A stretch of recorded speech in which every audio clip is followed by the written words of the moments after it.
Hi, everyone. I'm Natalie, and I am the host of The Initiates. I am here today to have our very first live event, our 2022 listener party. So I'm just going to chill out here for a bit while we wait for some of the registered people to come join.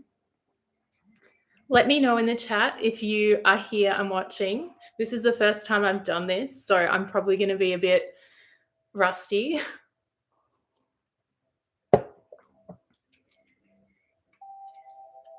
If you've seen one of my streams before, you know I like to take flower essences. So I'm going to take a few drops.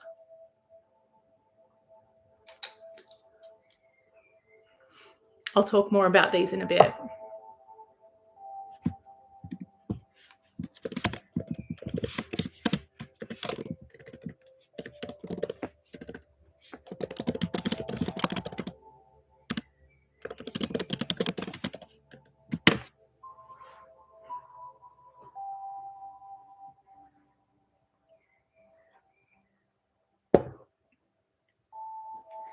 Just getting attuned with my crystals here.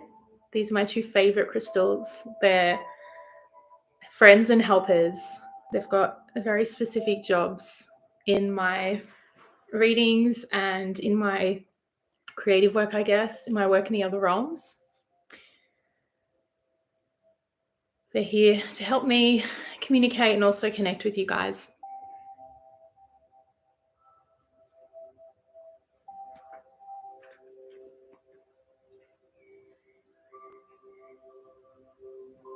Okay.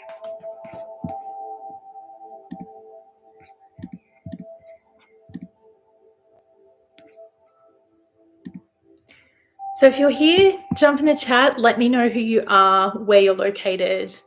I want this session to be as interactive as possible so that people in the community can be connecting with each other as well as, you know, connecting with you guys in real time.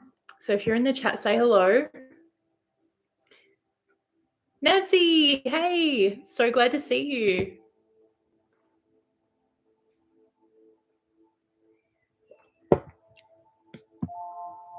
I'm just getting attuned and I probably want to send a little email out to the list just to let them know we're live. So I might do that now quickly.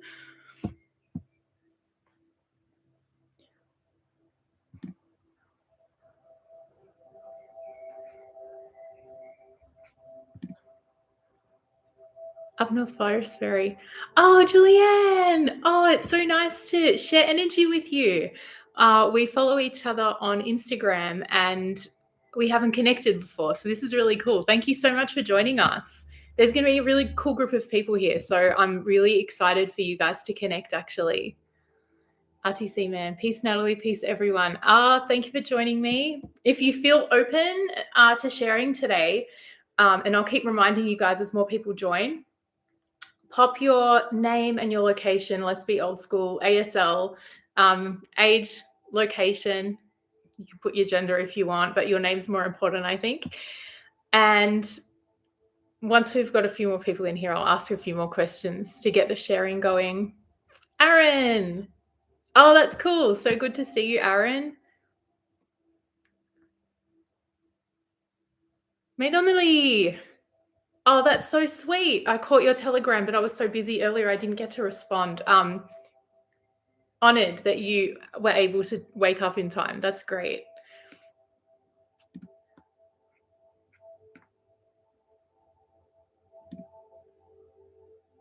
So yeah, my intention for today is really to bring people together because I've really witnessed this and experienced this in, especially with podcasts, with becoming part of the community of some of my favorite podcasts. I've made some beautiful friends who are actually here right now, and it's just wonderful. So I see people who I guess are vibrating with me and resonating with me. I know that they'll resonate with other people who are doing that too. So I feel like it's almost like my responsibility to open this up and bring you guys together so that we can all connect and meet. Nancy's in DC. Awesome. Rose Yoga. Aloha. I've been listening to you since the beginning. So resonant. Verushka. Oh, Verushka, thank you. I just saw your name pop up on the registration. How wonderful. I'm so glad to meet you. Thank you for being here. From Mount Shasta. Oh, I know you from Instagram. I recognize you now. Jen. Oh, Jen. Hello. Good to have you here. I know it's been so hard to get a time. Obviously, you guys know I'm from Australia and we're on completely different time zones. And I find a lot of the people who do listen to the podcast and follow me on YouTube are actually in the States. And so I tried really hard to balance out a time that fits me and fits the East Coast and the West Coast. It's really difficult. So I think as we go, I'm just going to try different times to suit you guys and we'll see where we can meet in the middle. It will probably be easier to do on a weekend as well rather than like a weekday, but because I really do plan on throwing more of these live events, hosting workshops, and really getting busy with creating content to be inviting you guys to next year. I think 2023 is going to be a really big year for all of us, breaking ground and teaching one another. I feel like there's a really big pull to wisdom sharing now. We've been in this kind of phase of our own personal breakthroughs and our own personal kind of shifts and awakenings, and now it's coming time that we've built that confidence in and trust in ourselves, in our own truth, and it's time to start sharing that wisdom. And I feel like the vibration of wisdom is just so powerful.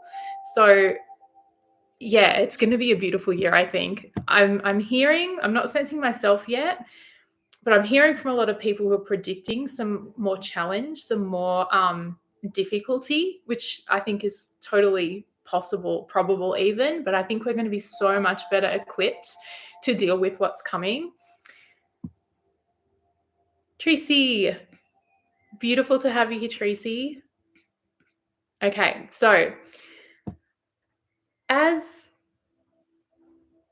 I kind of noted in the promotion for this event, my biggest intention is to open up and connect, allow space to connect, for you all to connect together, and also to actually come together and talk and reflect on the year that has been, especially from a spiritual perspective, because I don't feel like, in my life at least, I'm very lucky to have a few people in my physical reality who I can talk to this stuff about, but not that many. And I think it's quite common for us to feel a little bit alone on our journeys. And so to be able to actually celebrate your own achievements, for instance, in your own, say, development, and fair enough, it's your story. Not everyone's that interested. So I felt very lucky and privileged and safe to share, firstly, my collective read on a recent podcast episode. It was the 2022 year of calibration episode.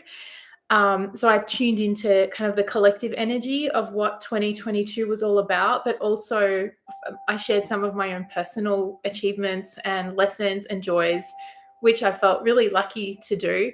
So thank you for receiving that in such a beautiful way. But I wanted to be able to allow you guys space to do that too, to actually all come together and share what it's been to live through this year, what lessons we learned, what challenges we experienced, what joys we got to feel, and really celebrate our achievements on all levels. And some of you, I do like attend my readings through Crystal Aura Tarot, and we kind of communicate similar sort of themes on a fortnightly basis, timed with the lunar cycles. But I feel like it's a really important time to do that at the end of this year, to be able to close out the year and sort of clear the space so that we can start really attuning to what it is we want to experience and receive and also share in 2023. I feel like space, that's something I talk about a lot too. It's such an important theme for me in my life and my own spirituality, is cultivating space and clearing space. I also know there's a fair few people in the chat who are really big on this subject as well, how important it is to clear space. So that's ultimately the whole intention here. So we're going to do a bit of a guided reflection. We're also going to have some time. So I'm happy for this to happen as we go. I'll also just do some reminders as well about sharing in the chat. So I'm kind of calling it like a spiritual Q&A. If there's anything that you guys want to talk about in regards to themes or questions you have or topics you want me to cover in the future, or if you are curious about what other people think about certain topics that are on your mind when it comes to spirituality and awakening and mysticism, all those beautiful things, the floor is open. Ask whatever you want, and we can all chat through that together. Okay, so if you've joined recently, I'm seeing a few more names here, and I'm just going to flick through these comments. Got some people connecting here, which is beautiful. Julianne, 27 from Detroit. This totally resonates. Been joining communities and sharing space with like minds so much recently. Yeah, it's so powerful. I know in the early parts of my life when I was a teenager, I didn't really have any friends I had friends in the physical, not at my school. I met them through like the music scene and stuff. But I actually connected with most of them initially on the internet. Like I was a big kind of early adopter of that back in the 90s. And it kind of seemed silly back then, but it was so real. And I've been immersed in the physical reality for ages. But then COVID hit and I'm back in this space where I was so comfortable when I was like, 14, 15, 16, where I was making real connections. And some of the connections I've made through like chat rooms in the 90s have sustained till this day. There was a resonant energy there. So I feel like we're kind of going, or we've been elevated to that space again. I feel quite comfortable making these connections in this digital space. And I'm really yearning to like get out into the physical and kind of do that in the same way there. But I love that, Julianne, that you are sharing space in a similar way with like minds.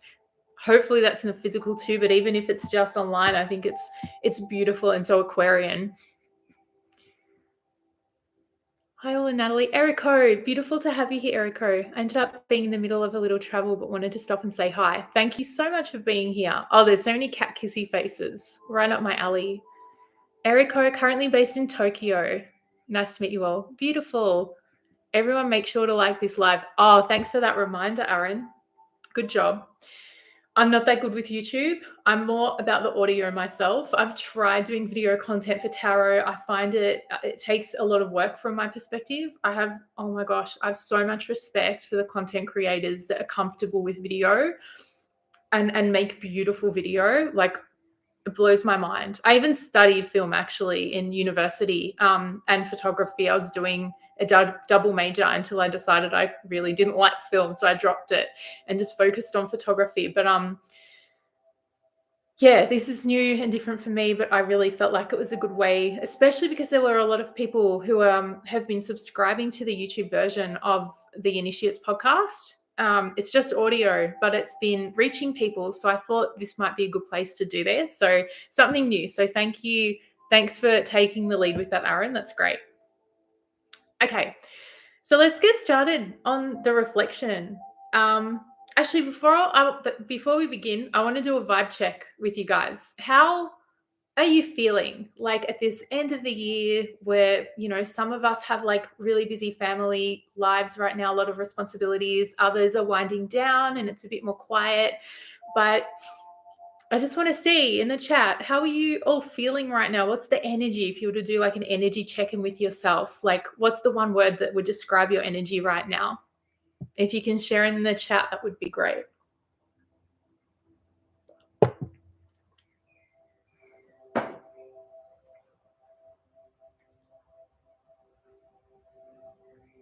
Tracy, chill. I like that.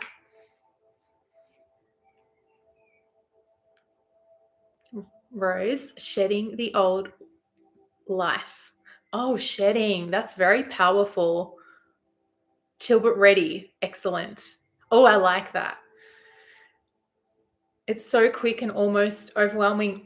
I so feel that. I really do.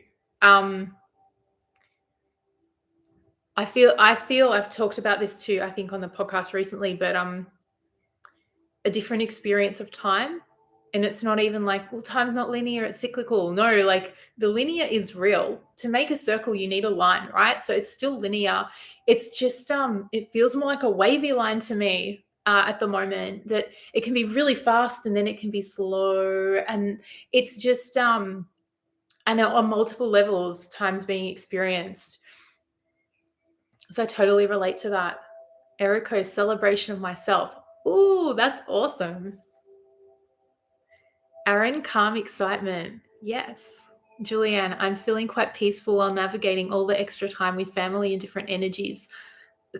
That's really, I feel a lot of strength there, Julianne. I love that. So many people talk about feeling overwhelmed, and there's so much content right now projecting on us that we're supposed to like be gearing up for fights with our families. I don't know if you guys have seen that a lot on Instagram, for instance. I have all this sharing, kind of like this psychology kind of sharing about like, I just see it as projections that we're supposed to be readying for a fight with our family. And, sometimes that's the dynamic of some families, but not for everyone, especially after all the COVID stuff. And we're here now in this time of reprieve that it's such. I was walking with my partner earlier and he commented on the peaceful energy that is existing between like humans right now. Like we do live in a beach town and the locals are quite friendly, and we always lucky to say hello to people, as we pass them and stuff. It's not a weird thing to do. Always have a chat, have a smile, say hello. The people are just, you can see them pausing. Today we passed a man who was in the middle of his workday. He was a tradesman, and we said hello, and he just looked around. He paused and looked around. He's like, "It's a beautiful day, isn't it?" We're like, "Yeah." It was, and we both just like soaked up that energy. It was really amazing. And it felt really, it's been a long time since we've been able to share those moments with people. It's so beautiful. So that's kind of the vibe that I'm trying to embody with, even with the crazy holiday season. That no, we're in this reprieve where we can experience harmony right now. And it's really up to us to like receive the harmony instead of like reject it. Beautiful. Yeah. Eriko, yes, the calm excitement. I've been feeling that too, especially since last night. Eriko, where are you traveling? I haven't chatted with you in a while, and I know you were doing a lot of travel when we were talking a lot. So you've been in Japan, but you're on your way somewhere else now. Is that right? Yeah, cool. That resonates. Okay, that's good. I'm not hearing anyone. We're talking about time moving quickly, but I'm not hearing anyone talking about being like stressed or overwhelmed or anything like that. So that's a really nice vibe that we all get to like hold and share right now, which is really beautiful. So let's talk about the reflection. I think the first thing that I want to do is like a little channeling exercise with you guys. So I think I told you to have a pen and paper with you. We don't need it, but I think it would be really fun to actually record this stuff on paper so that we can do a little ritual on New Year's Eve and actually burn or bury to help create the space. And if anyone else has some tips, I know there's some incredible space clearers in the chat right now about ways that we can energetically and spatially prepare for this new coming year. Love to hear it. We're all about collaboration and sharing here. So what I want to do to start, it's more of a kind of meditative channeling exercise. And what I want to do is ask you about your own personal theme of 2022. So I spoke about the collective theme in the recent podcast about being calibration, which is an attunement to, from my perspective, a higher frequency that we've all been experiencing in the collective. Oh, can you guys guess who's come to join me? Come on. Come and say hello. It's Bready. Come here, Bread.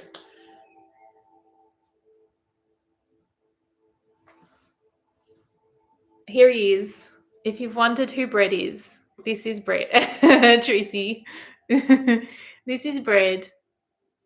He's my little soulmate. He's so sweet. We're always together.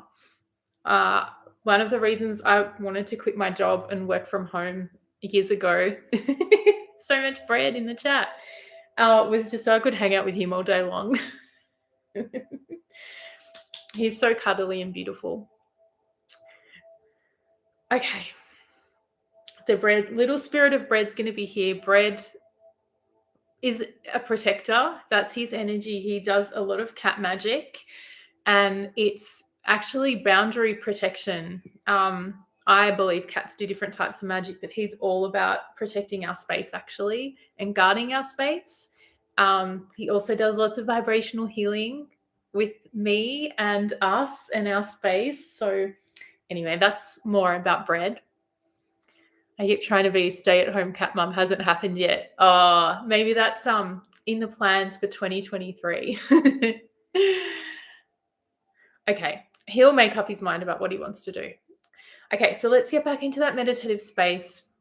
Move this music a bit closer. Yeah, as I said, what I want us to focus on now is our own personal journey for 2023 and the theme, our personal theme. And I reflected on this earlier today, and I have mine, but I'll share it afterwards when we all come back together to share. But I just want you to close your eyes, and you don't need to worry about writing anything down right now, but close your eyes and just have a think about the year. However that takes shape for you. If you're thinking about events in a kind of linear sort of timeline, if you're thinking about, if you're having flashes of different memories that come up, however that takes shape for you.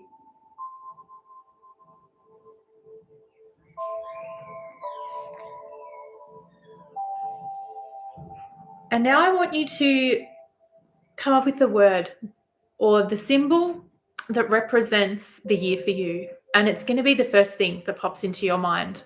It might take a little. It might be something you've already reflected on. But just sit with that energy of the year and see which word comes to you and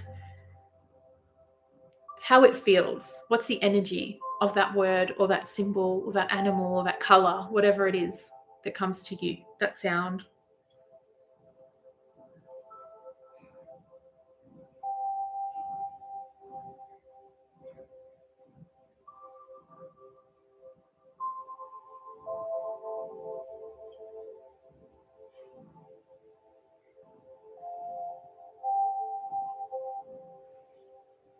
Okay, so once that image or that word has come to you and you feel ready, share it in the chat and we'll see how this energy comes through to be shared with the collective.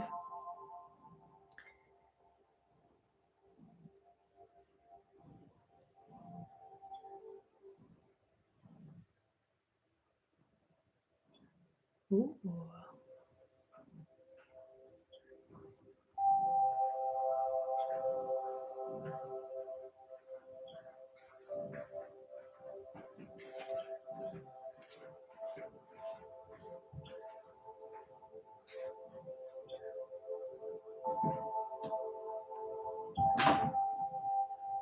There's some beautiful things coming through in the chat right now. Once we've got a full list, I'll start going through them.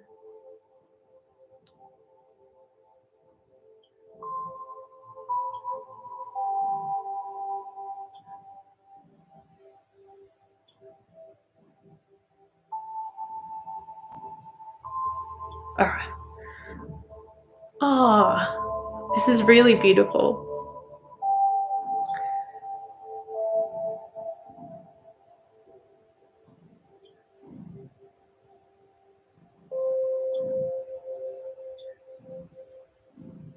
Okay. So as I read these out and they're shared with the group, if you feel something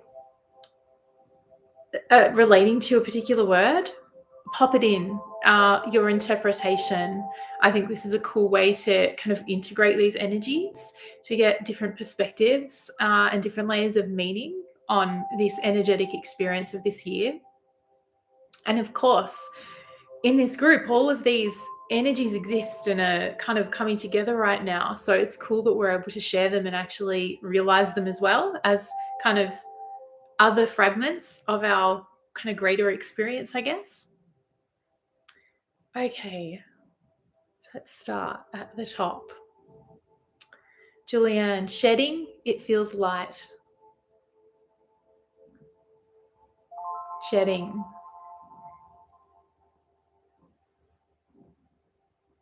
That's beautiful. Like, shedding is so powerful because it does, the shedding of density creates space and allows more light to come through.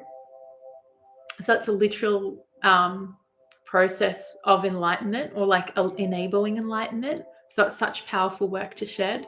And it's cool when the energy of our experience is challenging us to shed or requiring us to shed. Sometimes it's fully self-led, other times it's the natural response or highest response to the challenge or prompt to shed.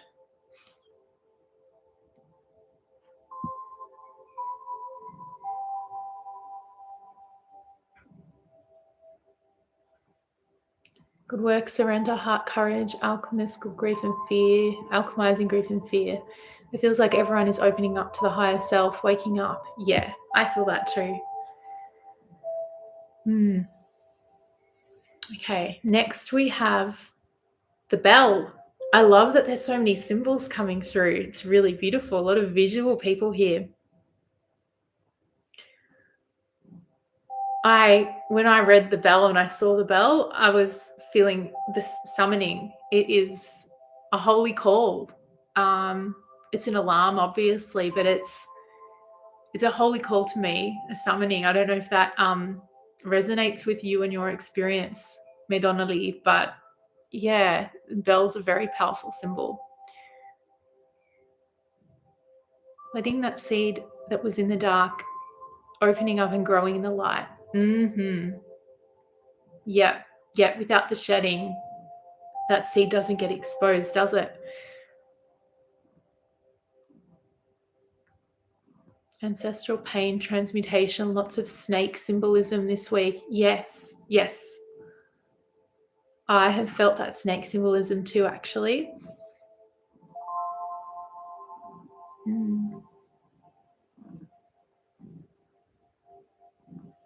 Any other reflections for the bell?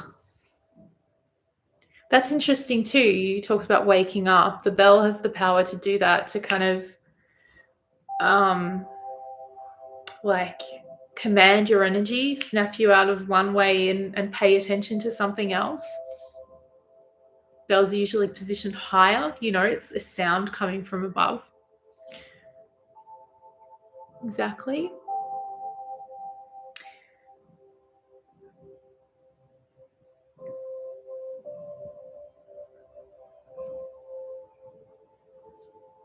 Okay. Harushka, eagle feather, super powerful symbol, very shamanic. I just got the word leadership when I thought of that. It's probably not the most the first symbolic meaning you'd think of, but intuitively that's what came through for me. Strong leadership. I don't know if that vibe resonates with you for your year.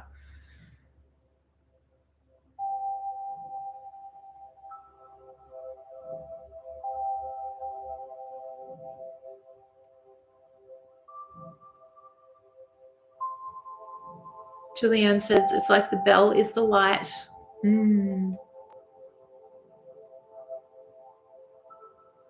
Nancy, with the bell, I also think of a threshold. Sounds the beginning and going into a new place. Yeah. That's like the summoning to the portal. Even like church, when the church bell rings and it's time to go inside, you're going into a holy temple,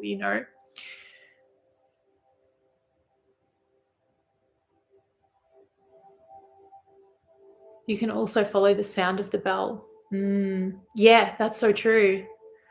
That's something people have been talking about a lot this year, the ringing in the ears, the getting used to that as a normal thing, and it's not the usual kind of tinnitus ringing. It's like it's this presence that appears that asks you to pay attention, and you give it your attention, and then it kind of fades out. Lots of clarity with the bell. Yeah. Mm.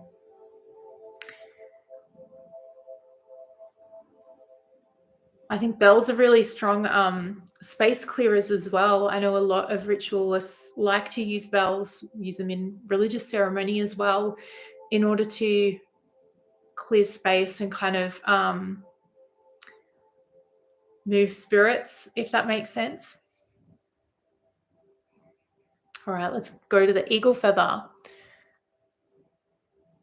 Varushka's eagle feather. So Tracy says, eagle visionary. Such high perspective. The eagle holds such high perspective. Barushka, I found 13 feathers this summer after never having found one, and I find feathers all the time. Wow. Eagle and spotted, quite a few flying over me. Oh, that's beautiful. That's so powerful to have the eagle presence and them leaving gifts for you. I have feathers all the time, but they're just from my chickens. Nothing special, but I do like using them. I collect them because the energy they hold of just their... I really see chickens as such... How do I describe who they are? They're like holders of abundance. Their eggs are symbols of abundance in so many different ways. They also just know how to do their job instinctively. They're very instinctive, and people kind of think that they're dumb, but I don't think that about them. I think they're also so smart to... Yes, we have evolved them to be chickens the way they are now, but to have evolved into such a symbiotic relationship with humans, I think is actually a mark of such intelligence. So it's definitely a different type of intelligence and wisdom than, say, an eagle would hold. But I still have so much respect for chickens. But to be blessed by eagles above you, how beautiful.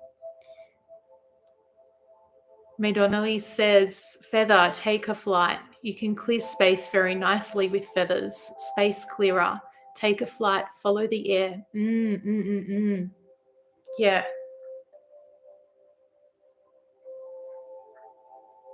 That's very beautiful. Think if I have any feathers around me. I do. I'll show you what feathers I have with me right now.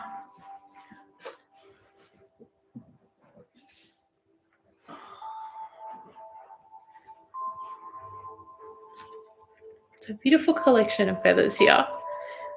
There's a few chickens, a lot of magpies. They're a friendly common bird around here.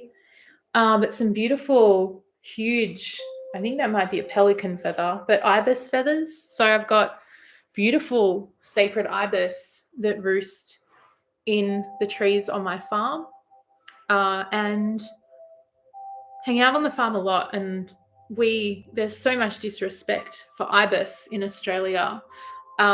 We call them bin chickens because they're almost like pigeons. People treat them as pests, but they're such sacred birds. You know, I think holding on to that energy of the Egyptian lineage and past lives, which I'm sure you guys have all had too. Varushka, yes, bells also a big theme this week. Felt like hearing music of the spheres. Oh, I love that. Tracy, feathers are also air, thought, intellect, age of Aquarius. Ascendance.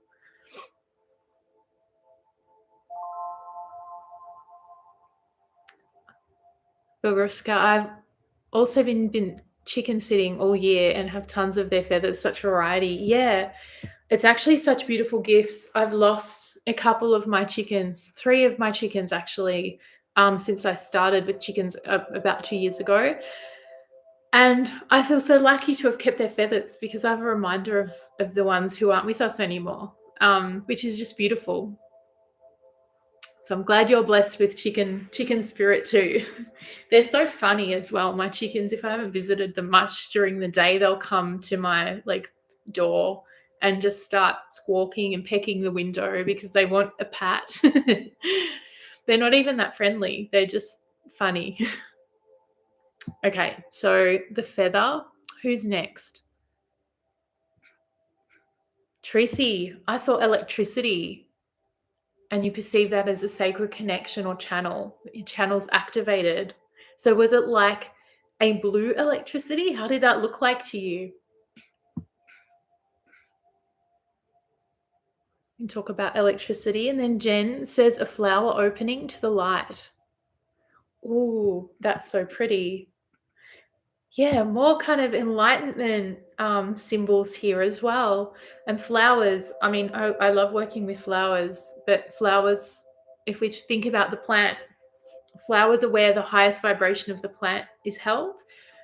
We know this because they're beautiful. They have beautiful color and scent and beautiful intricate petals, but they're also where the seeds are housed generally, and dropped, and the pollination occurs. And so it's kind of like the most sacred part of the plant.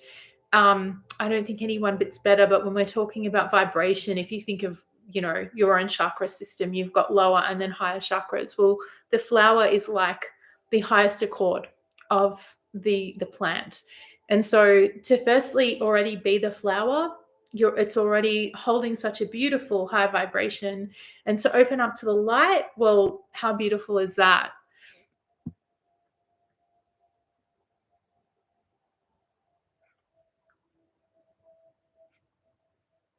I think I saw another flower opening to blossoming.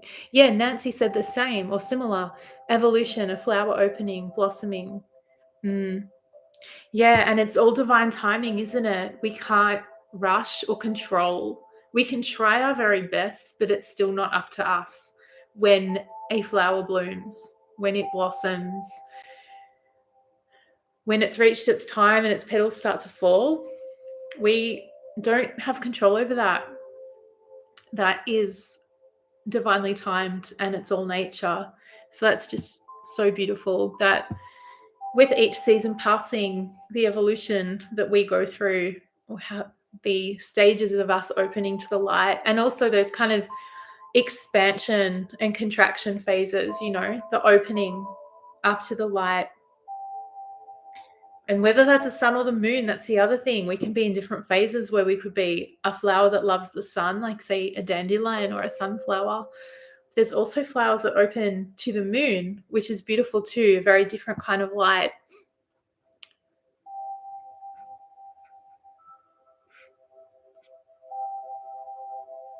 Barushka. Oh no, I read that one. Yeah. The electricity is really interesting as well.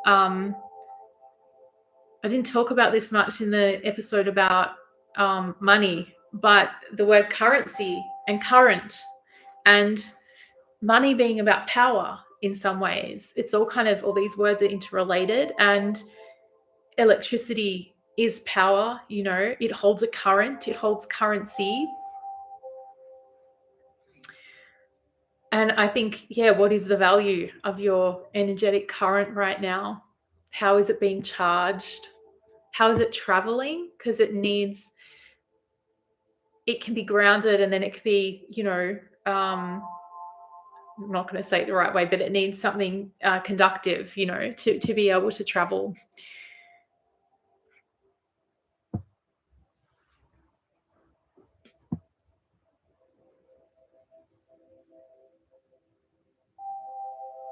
Cool. I think I've gotten through all of our symbols. That was really beautiful. I made a primrose flower essence this summer, full moon since they bloom at night. Gorgeous. Oh, how beautiful. Yeah, I love flower essences. They are the most exquisite medicine. They are both subtle in nature and so powerful energetically. I feel like this is my sense of the Aquarian age, especially in the time we're in with the Taurus North Node, that we are, that the future is actually going to be realized by looking to the past and remembering the lost, not just wisdom, but technology and that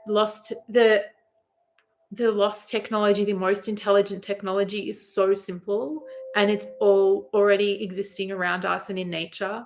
So things like flower essences, energetic medicines that come from nature and don't require technological devices because they're already here. The technology of the yantra, beautiful sacred symbolism that holds deep layers of energetic meaning that activate us on a subconscious level. Also, I'm having trouble thinking of the name of the energy from the stars, but I think this is something that is going to be activated within us really soon. Is a remembering of the power of not just the solar energy, the true nature of solar energy, that the sun is actually source. It's where we come from. That's my belief at the moment. Our beliefs can evolve, of course, but that really feels true and resonant to me. That the stars actually hold a lot of energy that's incredibly powerful, and that's kind of that electricity that I'm feeling. I felt a dark space, Tracy, with a blue light, creating the light in the dark, and that felt much more like kind of electricity from the stars, Tesla style, rather than solar energy. I don't want to go on a conspiracy theory rant. Maybe I'll say that for an episode. But yeah, I feel like that's something that's been hidden from us. It's incredibly powerful, and we're going to remember it soon. And it's going to be a remembering of that being used as technology, as power in ancient times. Okay. Reflection. That was beautiful. I just want to have a little moment as well to talk about together our achievements and our lessons and our joys. So maybe we'll do the achievements last. Let's talk about our lessons first. So if we think about the biggest lessons, actually, before we do that, I want to share my word. I actually did get a word. It wasn't a symbol, and it was breakthrough. So that's what summed up the year for me. Yes, we're going to be capable to work with our 0-point field. Yeah. I agree with that so much.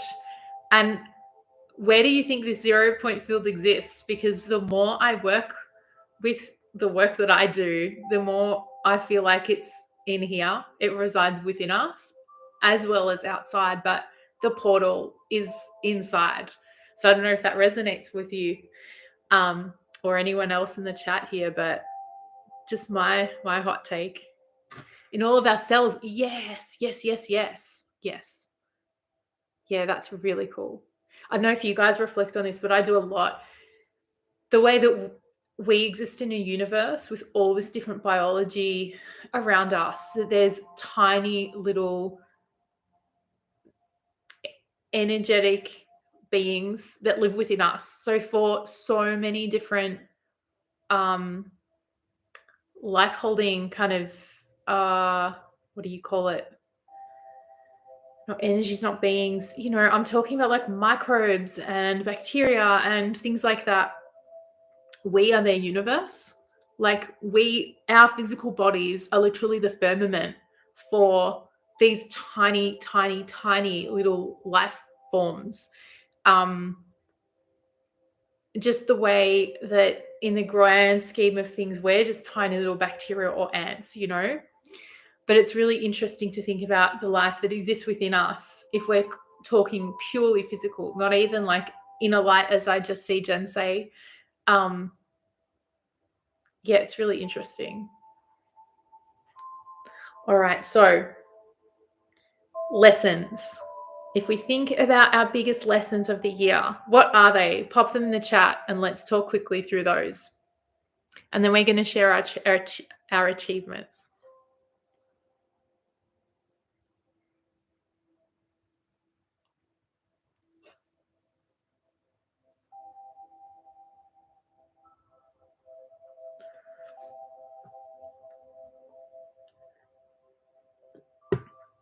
And these ones, I do want you to write them down. So Maybe now with your pen and paper, draw your symbol, write it down, whatever feels good for you, and then jot down your biggest lessons. Or if lessons is hard to kind of understand right now, because sometimes it does take a while to integrate our lessons and like embody our lessons and understand them. Challenges, biggest challenges, because that's where our lessons come from.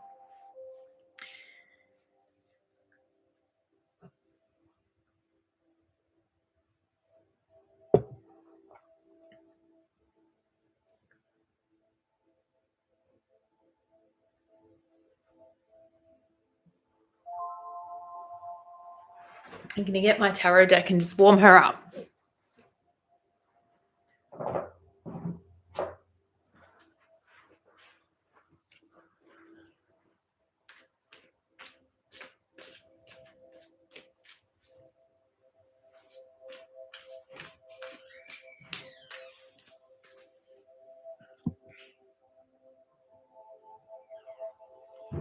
Oh, I missed yours before, Aaron. I'm so sorry. Growth and flight.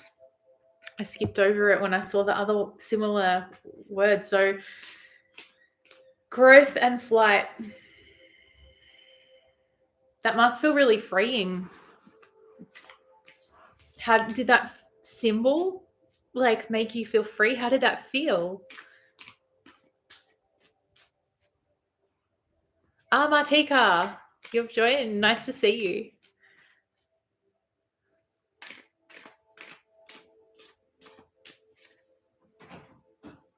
Okay, I'm just reading the challenges and lessons as they're popping up.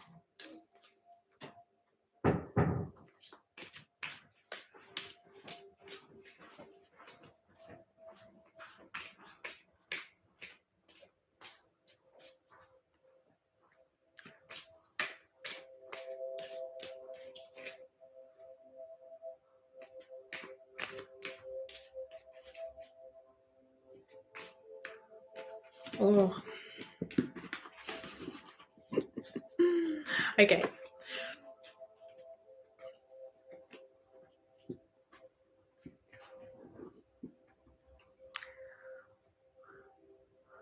So, lessons. Aaron, trust and flow.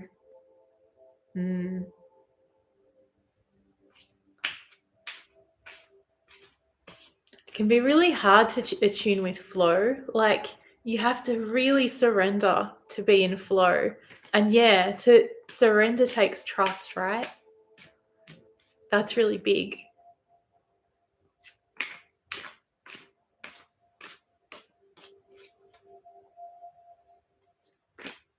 Behaving differently and being non-reactive has been super tricky. That's my take up.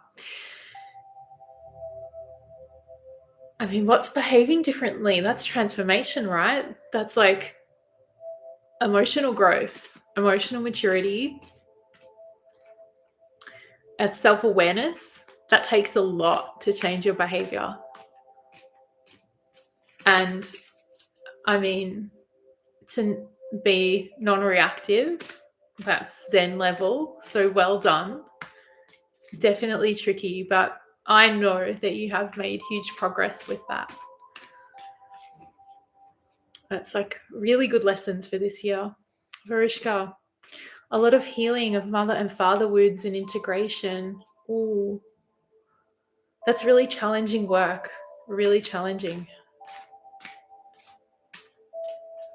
But how nice is it to integrate some of that? And it's really freeing and really helps you like accept your inner child as well. Nancy, having patience with myself, let go of fear of being seen. You've done so well with that. We're not even talking about achievements yet. We're just talking about lessons. How cool. Having patience, letting go of fear of being seen. Yeah, there's a huge challenge to be overcome with that. We all have so many programs and like wounds from current and past lives around being seen and accepted and not being persecuted for like just being our true selves. So that's a really big lesson. Jen, connection for me. I'm so grounded, and there's a block between that and the higher aspects. I've seen your evolution here, Jen. Huge lessons for you this year. May Donnelly, to be able to see who I am really, like I can all of a sudden watch me from the outside and not be caught up in my boundaries. Wow. That's like a superpower. Very cool. Julianne, letting go of all belief systems and nourishing myself first, cultivating self-love and acceptance. That's really great. I love that. And I know I've only been following you this year, but I've really felt that energy in your videos. I love watching you sing, and I can feel your self-love in your beautiful voice. Aaron, we're going back to that question I asked before. Liberating, but I have to exit the comfort zone. Yeah, that's really hard, isn't it? It takes like a lot of intention to exit the comfort zone.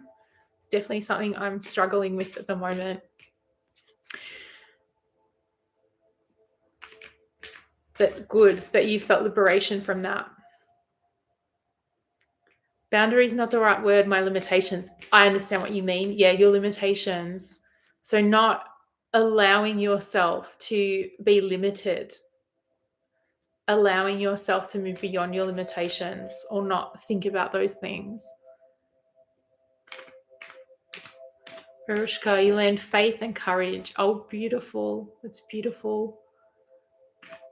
Yeah, that's a really nice connection to what you talked about with the father and mother wounds.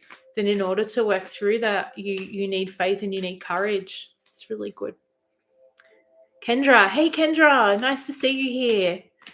Evolving into almost a new person and not everyone around me understanding the new me and being okay with that. That is a journey. That is a journey. Well done. But it's honestly, like, it has to happen. It's the only way you get to go through like a true awakening and a true coming home to yourself, is to go through that real huge challenge of the potentially being let go by others because you're not what you were. That can take some really hard and deep work. Jen, also writing for me. You know I have issues with that.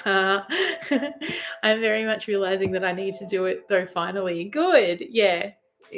More of that pushing through our comfort zone, right? Or limitations even.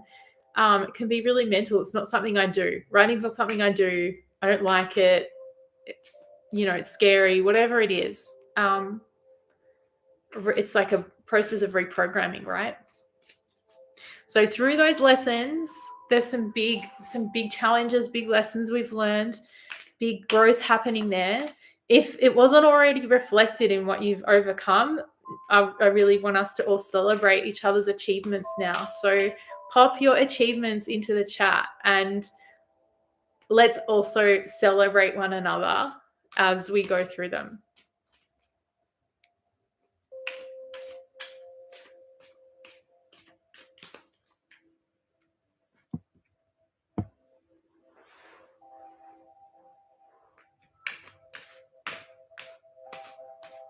Yeah, if I'm reflecting on it myself, I know I talked about it on the 2022 episode, but personally, the overcoming fear of being seen was a huge challenge.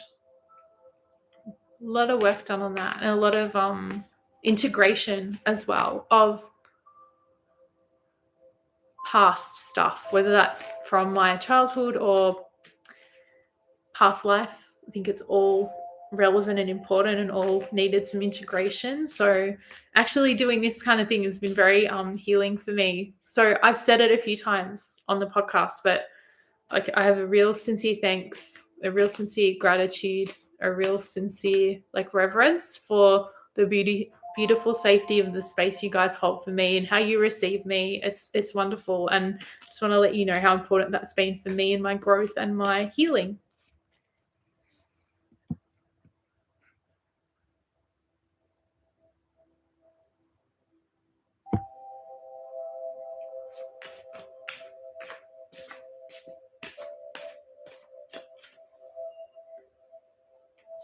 Oh, I'm really looking forward to reading out these achievements. They're already looking great.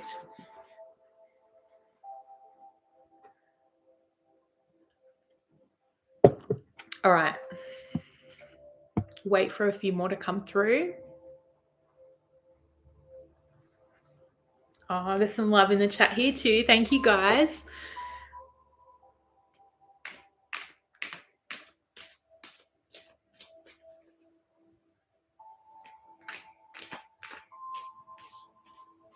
There's the butterfly. That was a lovely symbol of this year, I think.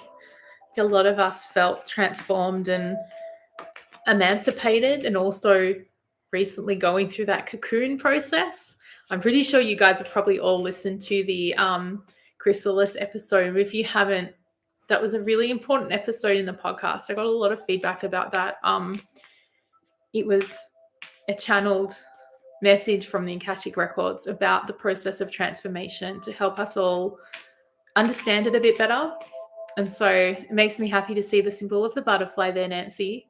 The symbol of transformation and emancipation and growth, metamorphosis even. I think for some of us, probably all of us, honestly, like the transformation has been so big that it can feel like we've changed species almost. All right, let's go up to the top here. So remember to write these down, because we are going to do something with our little list or piece of paper later. All right, let's go through. Jen, you're kicking off. Okay, so Jen this year has become a Reiki master. I'm a Reiki master as of a little over a month ago. I haven't practiced much and I need to get my hands on more humans. That'll come.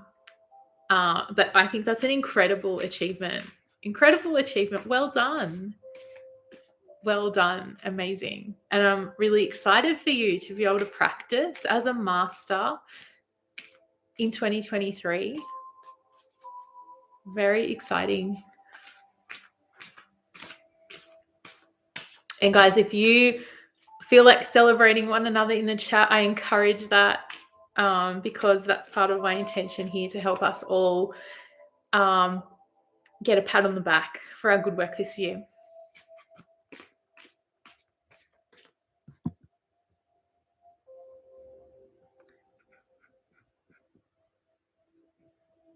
Okay, Kendra, more Reiki. Amazing. I'm jealous of, not jealous, inspired. I'm inspired by you guys. Reiki's on my list, but I haven't got around to it yet. Kendra completed Reiki level 2 and sound healing with tuning forks level 1. I want to know, guys, for those of you, Kendra, especially in regards to those tuning forks, are you practicing? Is this something you do in person? Do you do it virtually as well? I'm really interested in learning, even if you're not doing it yet, what you see for yourself as well, what you're envisioning, how you'll use these beautiful new skills and accreditations that you've worked so hard to get. Well done, Kendra. That's awesome. And what important work, like these sacred healing skills we're building. It's amazing. Well done to you.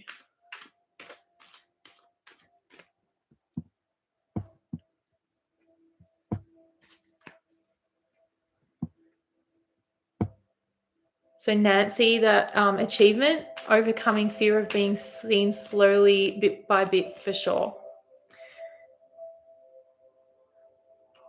Beautiful. I do know how, I know some of it. I've reflected on that with you. I do know some of how much of a challenge that has been, and how proud you should be of that achievement, Nancy, because I love what you do and what you share. And I know you had to really work up courage to do the breakthrough and get through. And I love seeing how comfortable you are now on your Instagram stories and reels and stuff.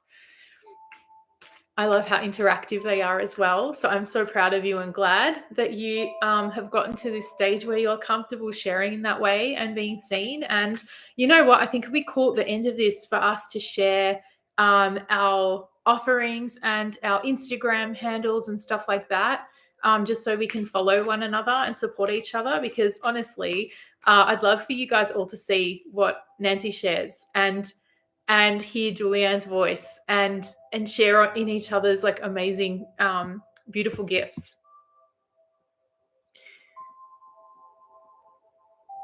Varushka, finding beautiful community, new soul connections locally, incredible relationships and being appreciated, and started a podcast this summer. Did you? Oh my goodness. You're going to have to share that in the chat because I want to listen to that. I didn't notice that. How cool. Well done. I know how hard that is. Now, community, that's incredible. What a beautiful gift of this year to have found community and local soul connections, especially in such a sacred place where you are in Mount Shasta. I can only imagine the angels that you're connecting with there. How cool.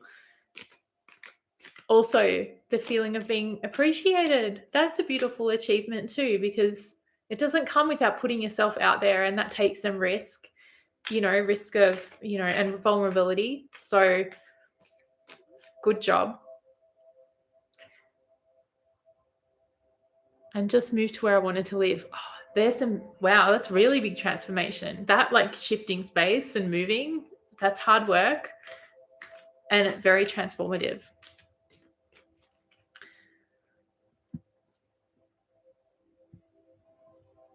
I got to speed up here, don't I? Okay. Natalie, seeing myself is my biggest achievement. Yay. I see you too. And you're beautiful. Well done. That seems like like I said, some superhuman work to be able to get to the point where you're able to see yourself in a way that's almost like out of body. That's really cool. Jen, a lot of days I feel like I'm still in that goo stage of my transformation. It takes time. It really does. We can't rush that either. I think that's all divinely timed as well. And like the only thing that gets in the way of that divine timing is our resistance. And at some point we're just like, get it over with. I'm sick of resisting, or I don't have the energy to do that anymore. It's time to surrender. Kendra, so far I've only used them on my friends and family, but would like to turn it into a practice soon. That's beautiful healing work. You know what? I talked about this a little, I think, in my money episode, or maybe I didn't, but it's sort of on the same theme, that everything we do has to be turned into a business. There's so much pressure about that. And sometimes, you know what? The healing needs to be done within our family and friends. And it's not even about the money. It's the sacred work. If you think about communities, Indigenous communities or communities that aren't like all about like Western in the city, that kind of thing. It's my understanding that, the healer in the village doesn't necessarily take money. It's an incredibly important job that's like disconnected to that, There's something higher to that kind of job. And I don't think it's bad at all that you're not practicing as a business yet. It's perfect just as it is. And I'm sure the healing that you're sharing with your family and friends is so needed and well received. And that's really beautiful. Aaron, stepped out to connect in this community. Started my channel, got sidetracked, and I'm getting back to it now. I'm an Akashic Records reader. I learned much this year. Amazing. Well done. We only connected fairly recently, but I can see like stepping out to connect in any community. Like I said earlier, it's risky because it takes vulnerability. You don't know if people are going to accept you or reject you or connect with you with who you are, or kind of project their own version of who you are onto you. So yeah, that does take a lot of courage and a lot of vulnerability. So well done. That's a really big achievement. You started your channel, getting back to it now. Yeah, I think again, on that pressure, there's so much pressure to try something and then keep going with it. And you know what? It takes finessing, it takes experimentation, it takes the right time. And sometimes I know I've started my tarot channel and I had this experience. It's like I have the intention to make content to put out here, but I didn't realize how much time it takes. It takes a lot of time. And is that time something I have right at that moment? I actually don't. Do I want to feel bad about it like I failed? Maybe there was a little bit of time that I didn't. After that, I'm like, it doesn't matter, when the time is right, you'll get back into it and you'll get back into what is right for you. And it sounds like that's right now, as you say. And yeah, I've also been witness to you and the insights you receive through your Akashic records, and they are phenomenal. I think it's an achievement that you are sharing those in the community as well. And I know you put yourself out there to connect. So proud of you, Aaron. Well done. Varushka, most notably, I was just hired as an assistant manager at a sacred private hot springs retreat called Healing Waters. What I was seeking was seeking me. Every room is named after a goddess. That sounds like a dream job. And the healing, you're in a water temple? Wow. I haven't seen myself going back to America anytime soon, but that sounds amazing. I would love to visit. Congratulations on that job. That sounds amazing. And you're basically like a water temple priestess. Is that how you see yourself? Because I already think that about you just from your appearance, not having ever spoken to you until now, like in this way. But yeah, definitely embodying priestess of the water temple vibes. That's really cool. I hope one day I can come and visit. Julianne, stepping into a new timeline by taking up space, writing and performing music, starting a podcast, a garden, and starting a quantum healing hypnotist certification. I got to get in touch with you. That sounds awesome. QAHT is something on my list for 2023, so definitely want to connect.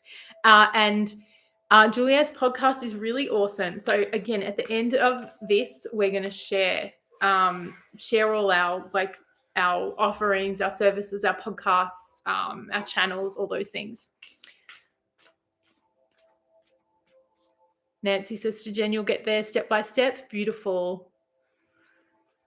Aaron, survive trusting the universe too. Yes, takes trust, doesn't it? Sometimes that's the only way we do survive. Sometimes when things are really, really, really hard, like that's all that's left and that's what gets us through. Thank you. Yes, I love to connect. All right, we'll make sure we have time at the end for connections. Martika, it's hard to intentionally think about achievements, but I've achieved a bigger circle and community of spiritual friends that was activated by you, Nat. Thank you. Oh, that's so sweet. I'm so happy that that's happened for you and for me. It's been one of my blessings this year to have met you, Martika, and so many of you too, like all of you. But I have developed a close relationship with Martika, and it's wonderful to get to know her this year. And we have done a lot of sharing as well in our own communities to bring people together and activate growth in one another in our kind of more public practices, I think. So yeah, Martika is an incredible space holder when it comes to holding. When I say holding space, I mean holding frequency. It's kind of the same thing for me. But she definitely holds space for people in circle. I know there's people in the chat here who have experienced that as well. And Martika's just got so much wisdom to share. So yeah, beautiful thing. Everyone's loving your job, Varushka. It sounds amazing. There's some talk of imposter syndrome there, Jen. Yeah, it's the human condition in this silly capitalist society, isn't it? I think we have to go back to like the way there used to be a community and everyone had a beautiful role and each held as much value as the next person, because that's how a community functions. I think when we're on the scale of more of a macro and we're talking about cities and populations and stuff, it's all about competition, and that can make us feel like we're not as valuable, or we're not as worthy. But if we just go back to it on a community level, even if it's just the community of our household and our family, what we have to offer that's unique to us, like your beautiful Reiki, even if it's just for your cats, it's beautiful. It's absolutely beautiful. And I know there's so much more for you, Jen, than just practicing on your cats, even though they're the most gorgeous, valuable little creatures in your universe. Like, you're their world and their healer to them, you're their space holder. And it's just, we just project that confidence out, right? Yeah, there's requests for podcast names to be shared. Please put those in the chat. Okay, Varushka's podcast is called Rose Yoga Tapping into the Heart Courage on all platforms. Oh, is that like EFT? Where is the water temple? I'm there, lol. I knew you'd be into that, Tracy. I know you've gone to Mount Shasta at least once this year, right? Mobile doesn't show the chat. Varushka, yes, I'm a water protector and I've always lived near springs. These have been visited by Dr. Emoto for its specialness. Oh, wow. Do come. Okay, there's an open invitation to the water temple, the healing waters in Mount Shasta. Congrats everyone on all the podcasts. Yay, big round of applause. Julianne, yes, love the community insight. We choose our families and step in to be a healer. That's right. Okay. It's in Weed, California. How close is that to Mount Shasta? I do it, but I'm not doing it on there. Okay, right. So you do EFT, but the podcast isn't about EFT. Got it. I'm 4 hours away and go to Shasta all the time. See you soon. Kendra, I heard a quote, every home needs a healer. Exactly. And you know what? That was the role of the mother back in the day, and the grandmother especially. And wise women in the town, we were the healers. We don't need to be crazy magical witches. We just need to tap into the fact that before there was this like allopathic medical system, and especially if you went in a city where there were doctors that you could go to, you're in a village, you were the pharmacist of the household. That was the woman's role.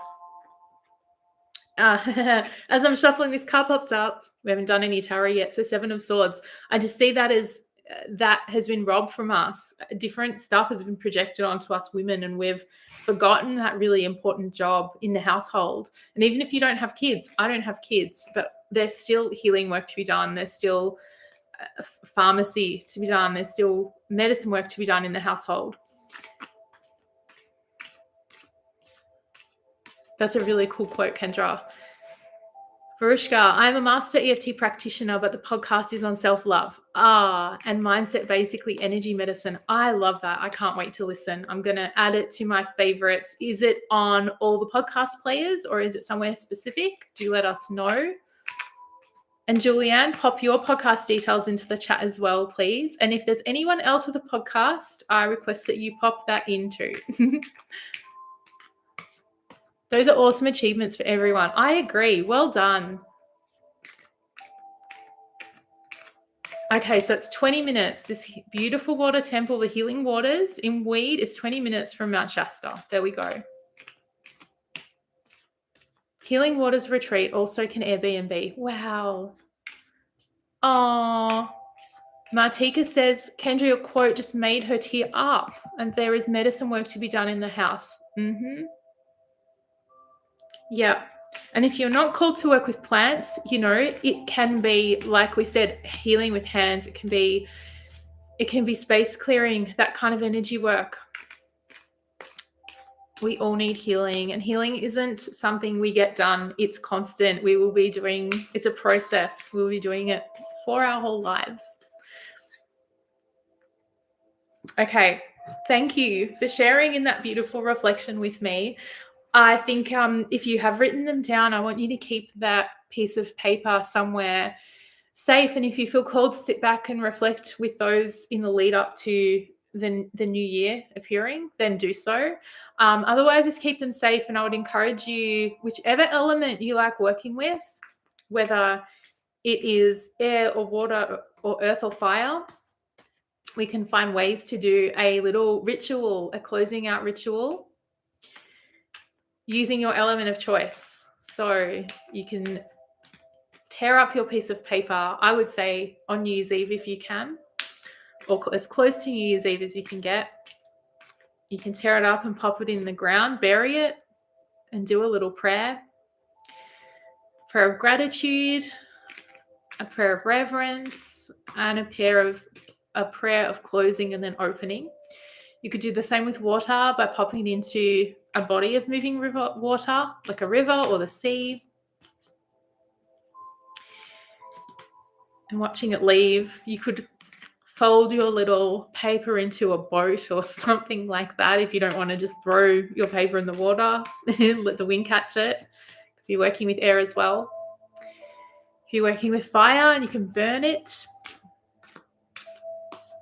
If you burn it and you like air, you can blow the ashes into water, into your garden. If there's anyone else who has some beautiful rituals they like to share working with the elements in that way, with words on paper, pop them in the chat. Tracy, yes, heal the home and heal the world. So true, so true. And think about that. How many of us have homes that are like, we shouldn't even call them broken, but, you know, homes that need some healing. All right, we've done the reflection.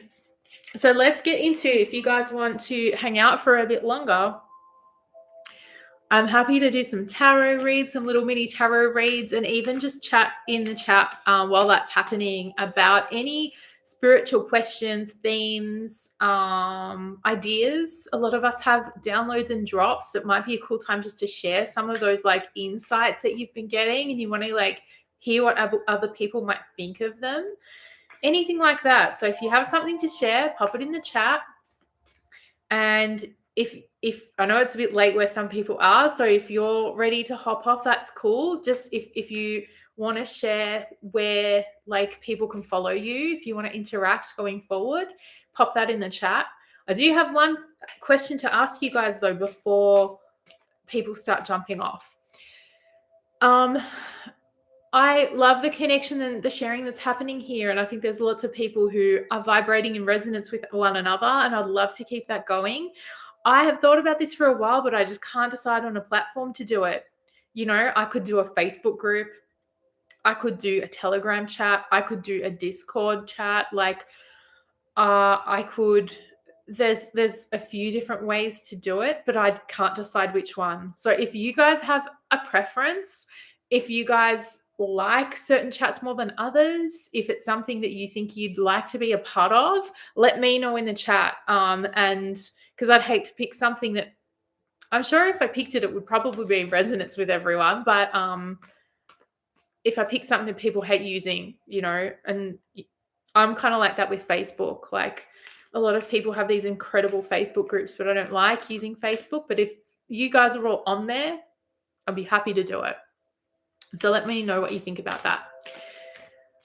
Okay, and otherwise, let's get into some tarot and some questions. And I'll probably hang out for another like 30 minutes or something if you guys want to. If you don't, that's totally cool. And it's been beautiful to have you present here for this lovely party. It's a pretty chill party, but it's a coming together nonetheless.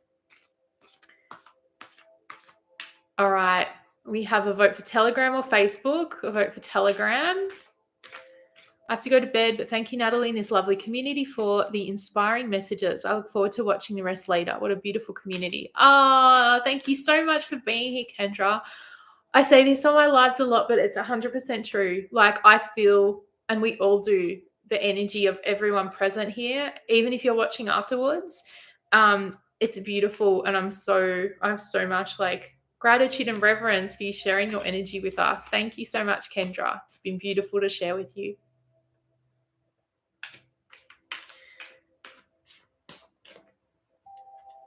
All right. So any questions, any suggestions, any downloads, any questions for the tarot?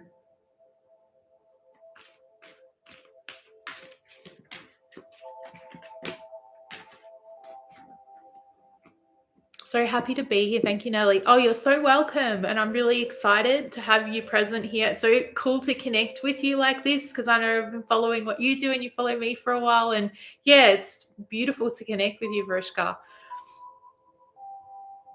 And I'm really excited to have more of these events coming soon. Kendra likes Telegram too. Relationship to money. Ooh, that's a big one. Yeah, let's talk about this. We'll see if the tarot has anything to say. Show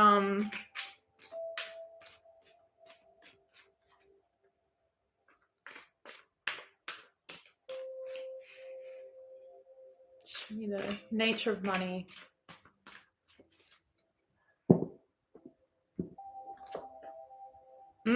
Haha. Okay. Telegram. I'll be leaving you a message on IGC. Beautiful. Okay. Okay. I second that. Is that seconding Telegram or just loving the community vibe? So I was asking, show me the true nature of money. And this is resonant for us in this group right now and in this time. And I got the Ace of Cups reversed. I think this is very interesting. Oh, money relations. Good. Okay. I'm going to preface this by saying that I understand I have money blocks just like everyone else. I think I perceive them differently to how lots of spiritual people talk about it. And you might have heard me talk about this in one of my podcast episodes, the energy of money. But I'll try not to project my own stuff onto it. But I think it's important to hear different insights, different perspectives on this, because I think all we hear about is money is energy and we all have lack programs and that's why we're not all rich. And for some reason, greed isn't talked about in the spiritual community at all. It's like it doesn't exist. And while I don't think it's bad to want money at all, I think it's very irresponsible to ignore the aspect of greed. Just because you're a spiritual person, you can't be greedy. I call bullshit on that. And it's really in relation to what we were talking about before, that it's this pressure that if you do anything for it to be valuable, it has to be making you some money. And that if you don't have money, you're valuable. You know, that was the premise of that episode, that I felt really bad for people who are in a place where they've got priorities that are different to just having this huge cash flow that they can spend on all crazy programs, coaching programs and stuff like that. So I feel like, just full disclosure, my South Node is in Capricorn. So I feel like I've done the money stuff in previous lives, perhaps my most recent past life. It'll be interesting to see if that comes up in any QAHT. But it does really relate to this card, because I see this card as the opportunity, the God-given opportunity, this beautiful miracle to live your heart's desire in sacred service. There's no money in this card, right? It's not about that. The sensory experience of what it is to live in this realm. Money is a part of it, but it's not about money. And we're not here for money. And the people who are so overly focused on money, I think that's a lack. I think there's other aspects of their life that's lacking, that's so overwhelming for them, and they're so focused on money. So I want to say that I think this is a problem in our society, that we find a passion and we're immediately supposed to like turn it into money. That's what will turn this up right. But actually it won't, because what this is about is our deepest heart's desires. There's flow here. That's about creativity too. I think the pursuit of money can limit us, limit how much joy and fulfillment we can receive actually. So this is not all. The reason I'm saying this is because if you are in a place where you're working on your passion right now, you're really truly honoring your heart, and it's not translating to money, that's not a bad thing. It's fine. It's fine.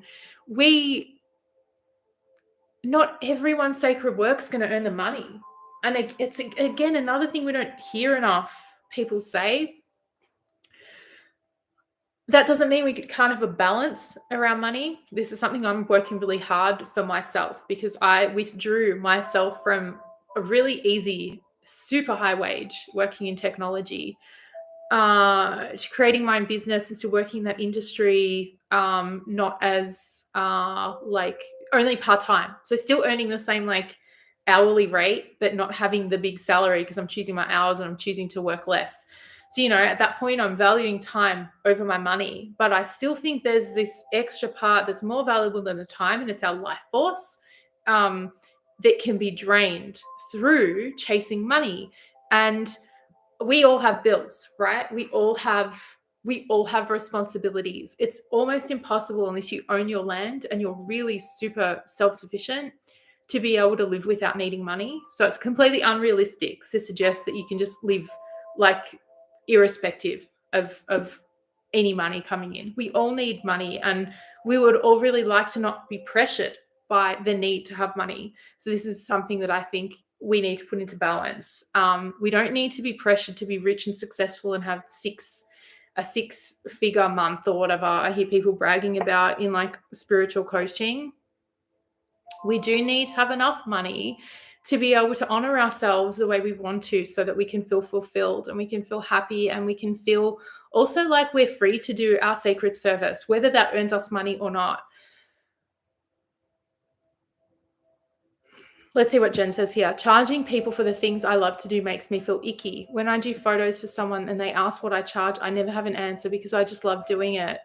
Yeah, look, some people will be like, well, you should feel guilty or ashamed about that. I don't think that. Like, some of the most beautiful gifts we receive and give to others don't cost anything, right? And so the fact that you actually want to provide a service, a practical service to someone without that money exchange, there's no reason to feel guilty or bad about that.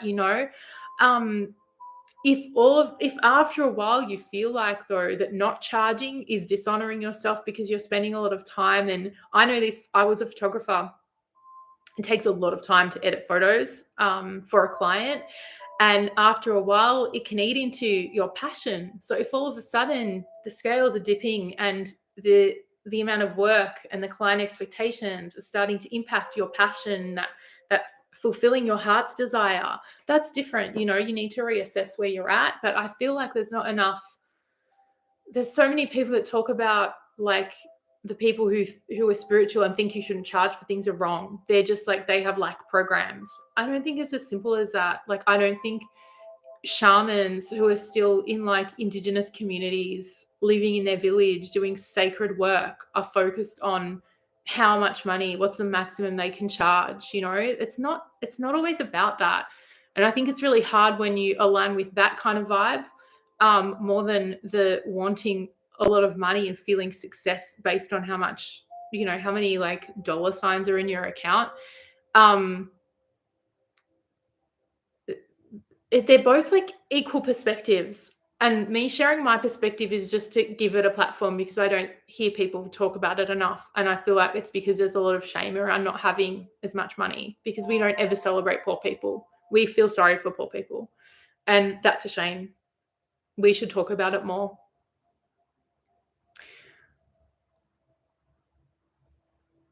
Jen, I know I'm good at it, and yes, it is time consuming. I tend to just tell people to give me what they want to. Yeah. Yes, finding the balance in enough. Yeah, that's the other thing. When is enough, right?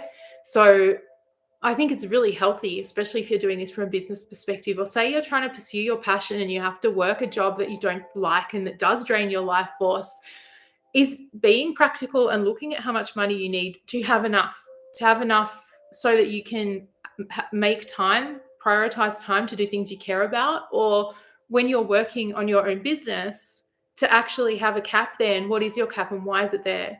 Are you aiming for $10,000 because that's what Instagram tells you is successful?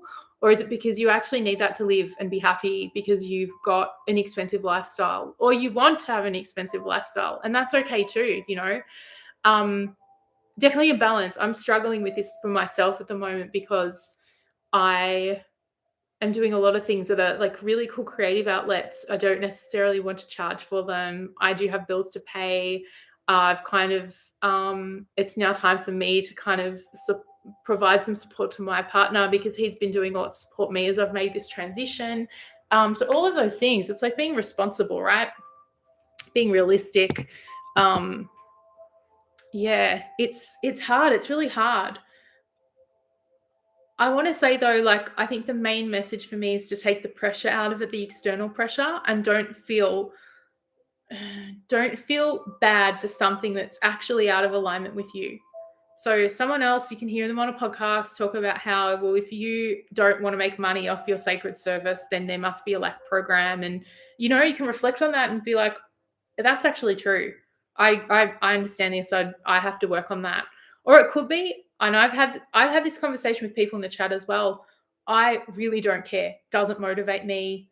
It makes me not want to work and do this work because the money adds a different layer of pressure. I'm happy to make money in other avenues. Like, it's really all about what's like resonant for you, what is what feels like is in alignment with you and your energy. It was a pretty broad question, like or topic, relationship with money. I'm interested to see what you guys think too, because yeah, I feel like my perspective, I've definitely earned heaps of money and I've had times in my life where I've had hardly anything. And I think there's actually a lot of sacrifice that needs to go into aligning with your sacred mission, because I have to live off a lot less now, but I'm way happier because I get to choose and I get to prioritize my mission. And so if I wasn't prepared to sacrifice some of my old lifestyle, I would not get to do what I do now. So it's important to like honor the sacrifice as well and to be realistic about that bit too, I think. So let me know, Varishka, that was your topic. How do you feel about the relationship with money? And like, did that address anything? Or like, I'd love to hear more about your thoughts on that. But yeah, I think this is all like the gift of life here is all about experiencing emotion, and emotion is triggered like so much through the senses, which is kind of represented in these cards, and it prompts the flow of creativity. We forget that in pursuit of money. We forget this so often, that and this peace is the highest like accord, of this experience. When we can feel peace and harmony, does that have anything to do with money? Sometimes, it probably most of the time it doesn't. And so I think we have to be really aware of how we let money get in the way of just like really living in reverence of this amazing gift of life that we have. And that's, how we upturn this card. So if you haven't like sat with me for one of these readings, I read reversals as mostly energetic blocks and a challenge, sometimes a karmic challenge, but a challenge nonetheless, to upturn and realize the card in its highest. It's usually its highest accord when it's upright. Yeah, so for me, I felt really challenged by this whole thing because I don't feel like it's about the money for me, and I don't feel like that's the marker of my success. And I've talked about this a lot in that money episode of the podcast, but I also understand that I need to make some money. And so, but I want to be really fair, because the other thing that I don't hear people talk about in the spiritual community, I guess I follow a lot of coaches, is that you can appeal to more people by charging less. There's such exclusivity. And I really do wonder why all these C-level executives need so much coaching, because so often everyone else is completely priced out of it. Why do they need so much coaching? What about everyone else who's going through a transformation? Apparently they're not as worthy, because they don't have the cash. So to make things as accessible as possible means more people can receive the message. Why would I gatekeep myself? That's something that I've been really reflecting on.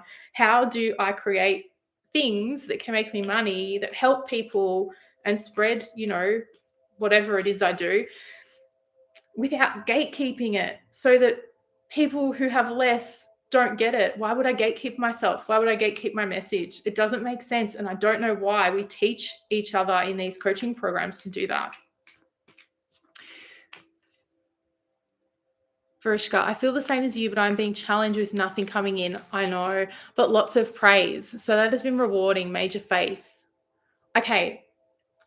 Tracy, I love the money topic. I keep my job because I do not want to mar the energy of my art, healing, etc. with money. Yes. Also, I enjoy my day job. That helps a lot when you enjoy your day job. But for so many of us, we need it to do what we love to do in our spare time, right? It's completely reasonable. You also sound amazing at your day job too, Tracy, I just want to say. But it is also interesting to see how clients receive the work if I undercharge or do not charge. Yes, that it's all experimentation and observation too.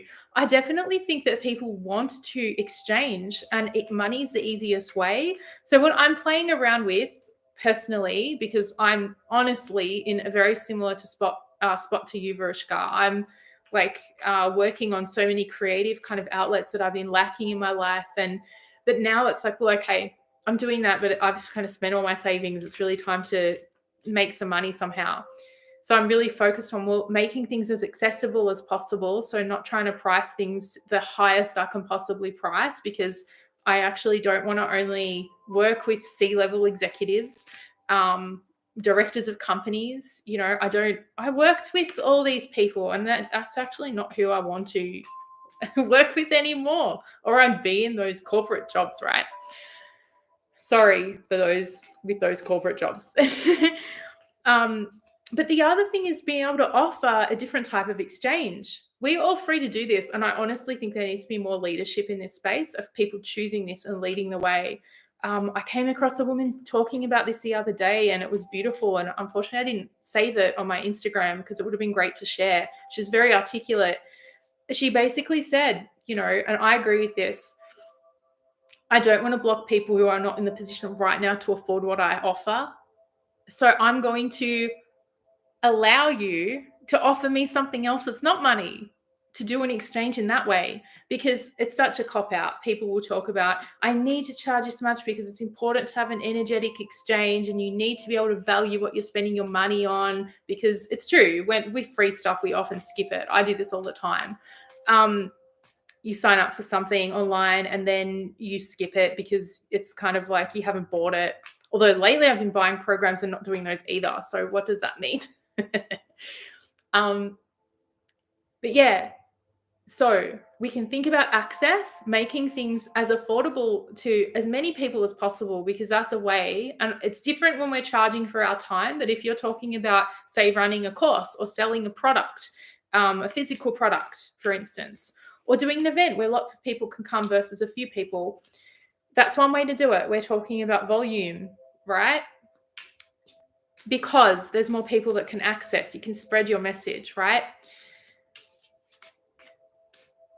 The other part is asking or encouraging people if they can't afford it, because most people I think will still pay money, honestly, because it's easier. Some people have a sliding scale. Some people do donations. Other people will say, this is the price in cash. If you don't have it, tell me what you can offer. Do you have other services you can do? Would you write me a song? Would you paint me a picture? Like, what would you offer? This is the new age. I don't understand why people are so focused on earning as much money as they can and then spruiking the move to 5D. It does not make sense to me. It's not. You think we're all going to be like focused on money in the 5D? I don't think so. I don't. That's not the new world that I feel. I don't resonate with that new world. In the new world that I resonate with, we don't think about money anymore because there's abundance everywhere. And if there's abundance everywhere, money it's not needed anymore, right? An abundance of money everywhere is different. But if you've got an abundance of everything you need to live a beautiful life, money's no longer needed. The money is the spell.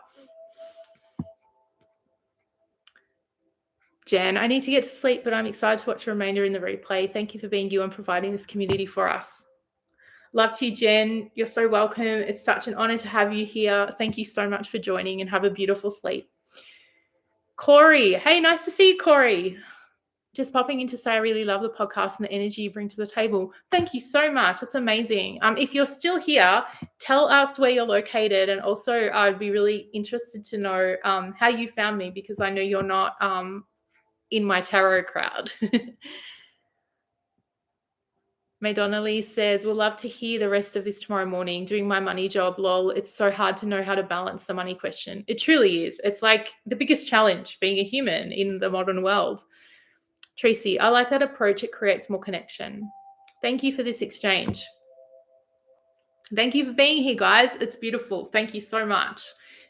Those who are popping off to bed, have a beautiful sleep. I really value you staying up. I know it's late where you are, so I really appreciate you sharing your time and your energy, and also like sharing openly with everyone in the chat. It's been really beautiful. I'm so glad we've been able to come together to kind of like share and celebrate. It's really lovely.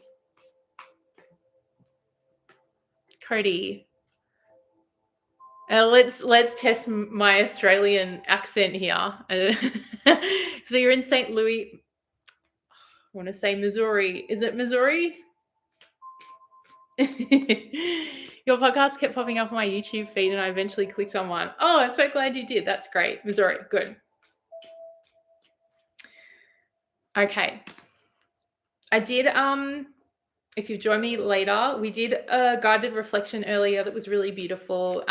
It's something you can do too. You won't have the interactive chat going, but if you want to listen in on the earlier part of our chat, you can follow along and kind of record your own theme of the year and your own greatest sort of 2022 lessons and achievements that you can be proud of. So we shared those.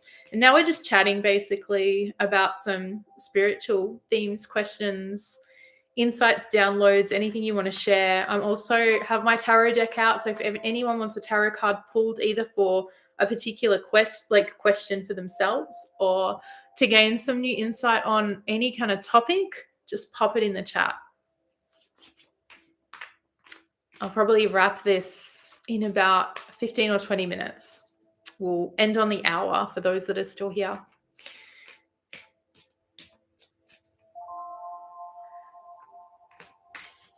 We were just talking about money too, and it's tough. It's a real tough one. I just encourage you all to do what feels like it's in alignment with you. And if a projection's happening from the outside, from spiritual Instagrams, kind of the worst, and it doesn't feel aligned, don't feel pressured by it, you know? I also encourage you to show leadership. If you want to do something differently that other people would tell you you should feel guilty about, or that you're blocked, you have programs that you need working on, but it feels right for you, ignore them. Do it. Be a leader in your space. And if you are great with money and this is not in resonance with you, you've got heaps of money flowing in and it's not challenged, I salute you. Well done. And, you know, just take this as another perspective. This might not be in alignment with you, and that's okay too.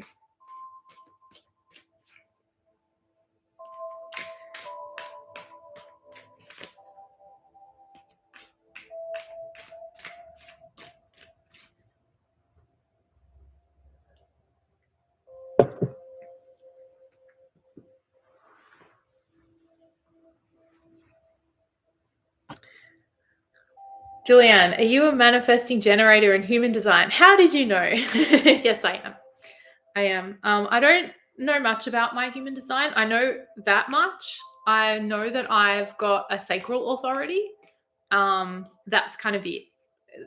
I'm interested to learn more, but it's a lot. I'm interested in learning a lot of things, and I'm a manifesting generator, so it's hard to like study any one particular thing in detail. So, well, me too. I bet most of us are in the chat. I want to know, does anyone know a reflector? Julianne, what are you? And do you study or practice human design?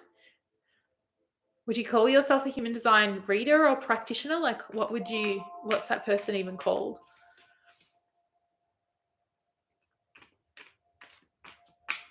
Yeah, Tracy, that's probably how we're just like jump from topic to topic.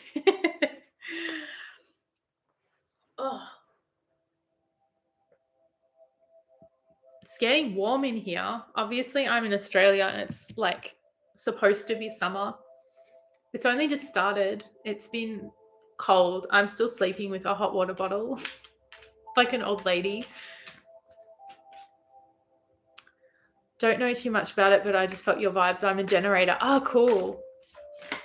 Yeah, I don't know much as well about like everyone. I've just known that I've been intrigued by the reflectors because I the similarity to the moon, or the influence of the moon and the lunar cycle, and how few reflectors there are. Martika, I'm a projector, and now I know what that is. It explains why I get so frustrated in not initiating as much without a prompt. Oh, interesting. Cody's also a projector. If anyone watching doesn't know about human design, it's like it's kind of like astrology in that it uses your birth date and time, but it kind of takes astrology, it takes the I Ching, it takes, what else does it take? People who know human design, it takes a few different things, and maybe numerology, and puts them all together. The chakra system as well. Yeah, Jenny's. I know many projectors. I haven't looked up anyone else that I know to figure out what they are, and I don't talk about human design with many people either. So this is cool watching you guys talk about the different design types, the different humans. Verushka, I'm a mental projector. I'm always drawn to female manifesting generators. Interesting. Something like that. It was channeled by a guy. Yeah. Wasn't everything channeled by a guy? Everything I love was channeled by a guy. Like, how cool was Rudolf Steiner? And like Dr. Edward Batch with his flower essences. There's heaps of cool things channeled by women as well. The energetics of the designs are so right on. Yeah, it is pretty. I was quite resistant to it at first, but the more I look into it, I think you're right, Varushka. Like, the energetics are really intriguing. And I think it was only created in like the 80s. Is that right? And yeah, definitely channeled. It kind of came to him. But I love when people develop whole systems, like these channeled systems. That's one of the like things that really got me into flower essences. That there was this physician from like the very early 1900s in London called Dr. Edward Batch, who was interestingly a physician and then a homeopathic doctor, and like lectured in homeopathy in London. And then was a homeopathic virologist, which I think most virologists were homeopathic virologists back then. He was there at the time medicine split into kind of from out of herbal and homeopathic to allopathic. And he basically was, I want to say, disgusted by the way the new allopathic system didn't care about the emotional state of the patient. And that's what he wanted to treat, because it's like, we're not helping people if we're just covering up their symptoms. So he basically like channeled this whole system of energetic medicine, which he released, I think, around like 1930 or so. And it's a full system of healing, 38 remedies, and they can be all mixed together in like, infinite, kind of almost infinite formulations. And that's what I do. So I trained in this system, and it's cool. But the cool thing about it is we can do this with any flower. Vrushka, you said earlier that you made your flower essences on your own, because it's as simple as taking a healing water, a healing spring water, the energy of the sun or the moon, and a flower, that high vibration of the flower, and encoding the water that holds memory, that holds intelligence, that holds data with the high vibration. The sun imprints the vibration of the flower into the water. It's such a cool energetic medicine, and like, it was channeled. So cool.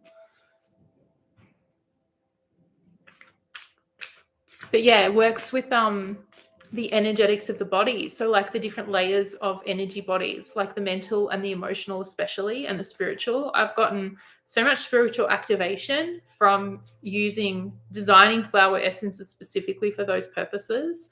And then healing. So, you know, physically healing from my thyroid illness took me healing on emotional and mental level, which the flower essences really help with. I haven't done an episode on this yet, but I'm planning on doing a bit of a focus on health and well-being for January to start the year. So I'll definitely be doing a full episode on flower essences and energetic medicine. I'm excited, but I haven't really talked about this with you guys, so I thought it was a good time to do that.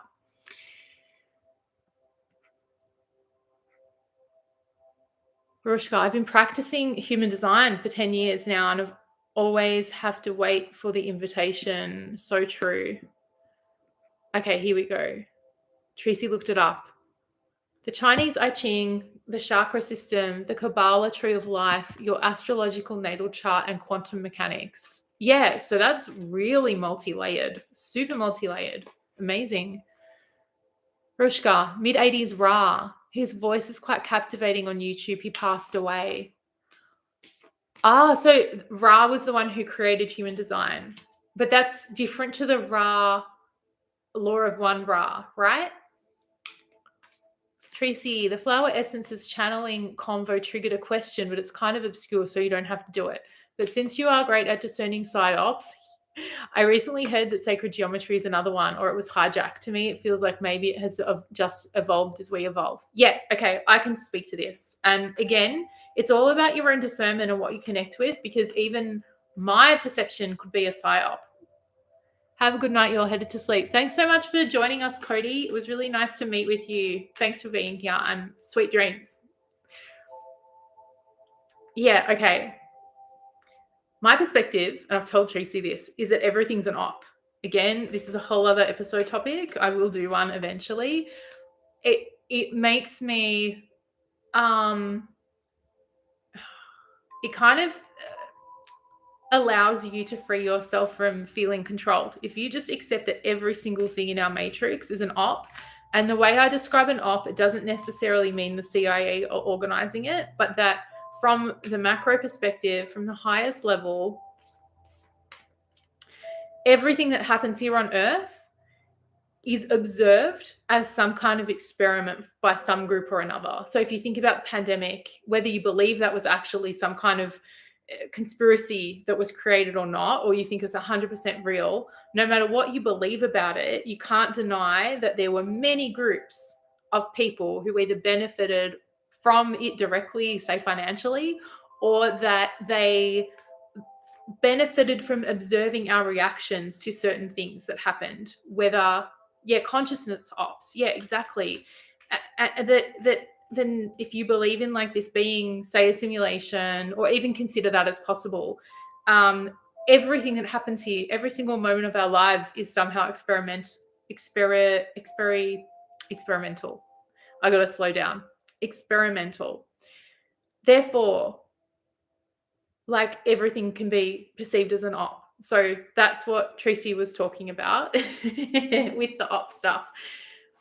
And the psyop especially, like anyone can observe how, whether it's other beings from other planets, whether it's like shady cabal, whether it's governments, whether it's like, BlackRock, whoever it is, whether it's AI, gathering data on us, whatever it is. So let's imagine that sacred geometry could be an op then, because everything's an op. The way that people describe it being an op is that people love aligning with symbols, and symbols can be hijacked really easily. Symbols can also have like a subconscious influence on us, because we receive them on multi-levels. We don't just receive them from an intellectual perspective. Like symbols speak with us, I believe, genetically, like that deep, at a cellular level, at a subconscious level, and at a conscious level as well.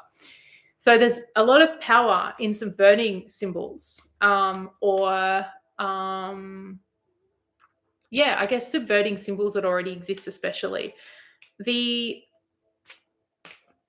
Sacred geometry. Okay, so we talk about the flower of life. That's a really good example of this. The flower of life, people believe if you actually look at it, it is completely two-dimensional, which means we live in 3D and 2D can trap us basically. There's no flow of energy in the flower of life. It's completely flat and traps the energetic flow.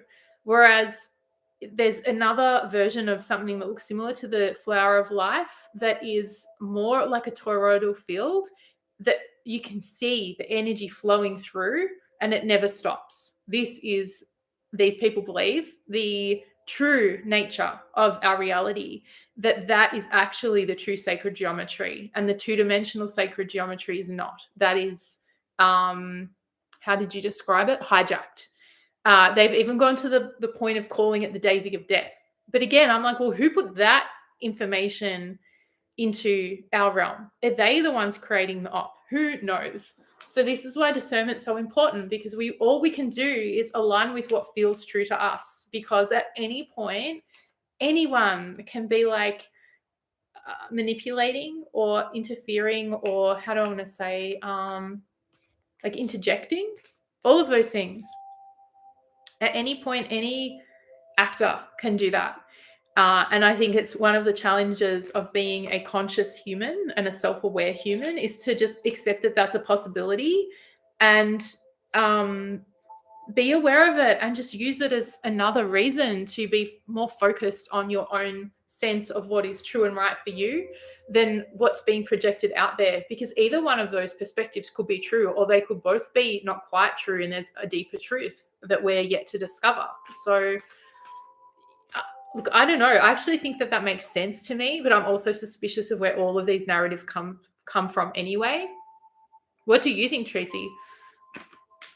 Makes sense. It kind of reminds me of what we talked about with the swastika. Exactly. It's such a good example, but it's true. You take an extremely powerful symbol, a symbol that was so sacred and important across multiple cultures all around the world for so long.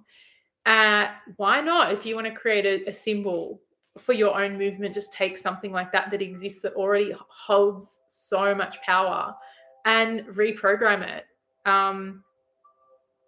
Makes sense, you know? It makes sense to me anyway.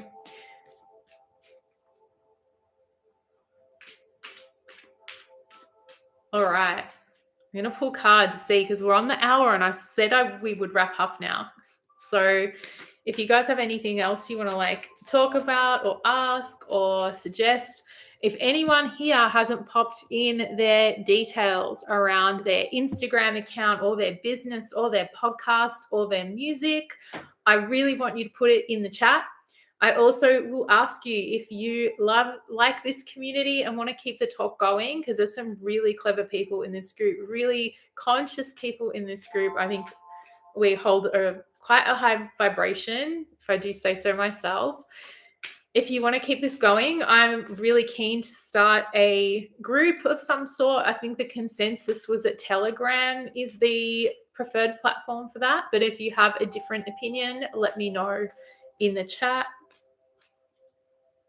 Once it's set up, I'll send an email to everyone who registered. Tracy, thank you, Nat. This was fun. See you guys soon. Inner Space Revolution. Tracy has an amazing podcast. Tracy was on my podcast as a guest, and I've guested on her Instagram as well. We've had some really good chats. We love talking about all of that stuff. So yeah, go follow her, listen to Inner Space Revolution. The last episode was amazing. I don't even know if I've told you that, Tracy. I really enjoyed it.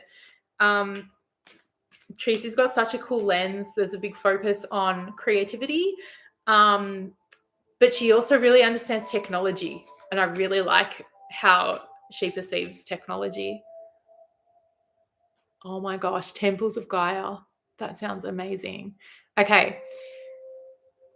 So who else have we got here? Varushka, she's sharing her photography, Magic Wood Studios. I don't think I follow you there, so I'm going to follow you on that account. And also, she's a beautiful water priestess. I can't remember exactly what you called yourself, but it was perfect. Just looking up here.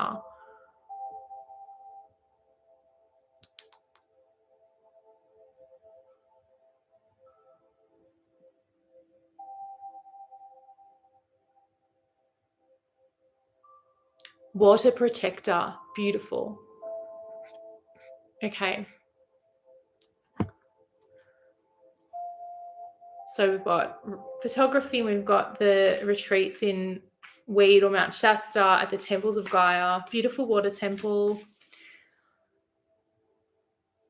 Oh, look, we've got some connections here. Julianne knows Tracy. That's awesome. Yes. Julianne has an amazing, beautiful profile. Aunt Comet. Aunt Comet, there's beautiful music. I love hearing her sing. It's just it touches my soul. You have such a beautiful voice and spirit that comes through. And you do look like a fairy. She's always so colorful and her makeup's amazing. The other thing is Julianne runs a podcast, Aunt Comet. Go listen. So follow her and you'll find all the details there.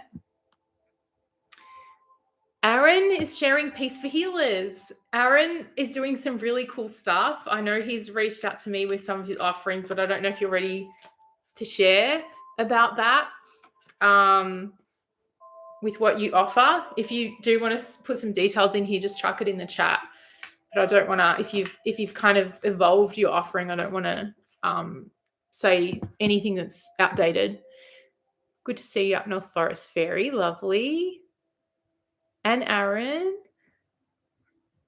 Yeah, love Julianne's voice, 100%. Following all of you. Good. Appreciate you so, so much. Oh, the love. It's so nice. I love this.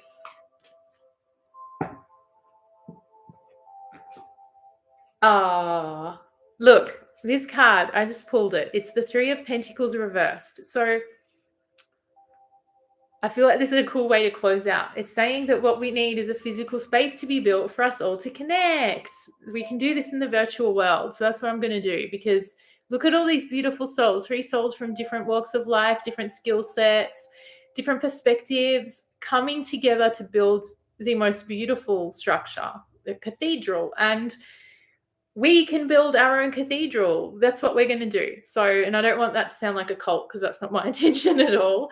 But what I'm saying is this cathedral would not be built without these 3 people and everyone else that needs to come together to build it. So this is what I want. It doesn't exist yet, but it will. It's in the vortex. It's in the realm. So I just need to put it together. So it sounds like it's going to be Telegram. Nothing new yet. Okay, well, everyone should go and follow Peace for Healers, because I know Aaron's working on some really cool stuff, and he's also an incredible channel.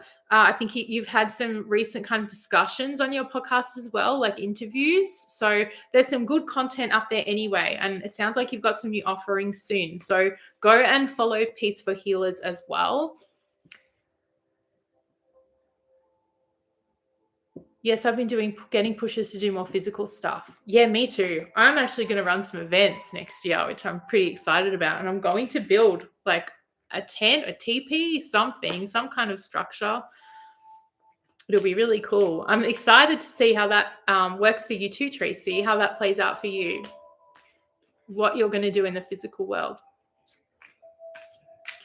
All right, I can hear some noise around me, actually. It's getting a bit noisy, so it might be time to close out. Anyone else want to share? I'm going to pop anyone that I'm not following into my own Instagram before we finish, just so I don't lose it. I'm pretty sure they'll still be the chat in the replay, but I'm not 100%. All right. All right. Any last words, guys, before I close up?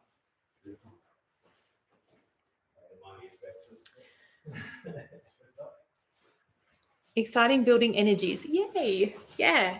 It's going to be good. So look, I'll get that Telegram group started. One thing I want to mention, I think I'm actually going to run a little workshop in January for envisioning 2023. So if that sounds something that you're interested in, keep an eye out on the emails and also on my profile, The Initiates, and Crystal Aura Tarot. I'll post it everywhere. But if, I think it's really cool to kind of document the goals for the year and to work on the vision. And I have a kind of different way of doing that than other people. It's very playful and visual. And I'd love to share that practice with you guys if you're interested. So keep an eye out for that announcement. Thank you for creating this space for us. You're so very welcome. It's my absolute pleasure. And I just am so grateful for you all finding me however it is that you found me, because it allows me to create this space for all of us. It's just beautiful. Okay, I think that's it. Thank you all so much for joining me. It's been really nice to share. Yes, it has been a beautiful high vibe space. I'm so honored to have you guys with me. If you're watching the replay, please do follow the process and the practices. Write down your achievements and your lessons, and let me know. Like, send me a message or post some photos on Instagram, however you want to do it, of that kind of release and space clearing and inviting in what's to come in 2023. All right. Thank you again so much. And I will see you in the new year, I guess. Bye, everyone.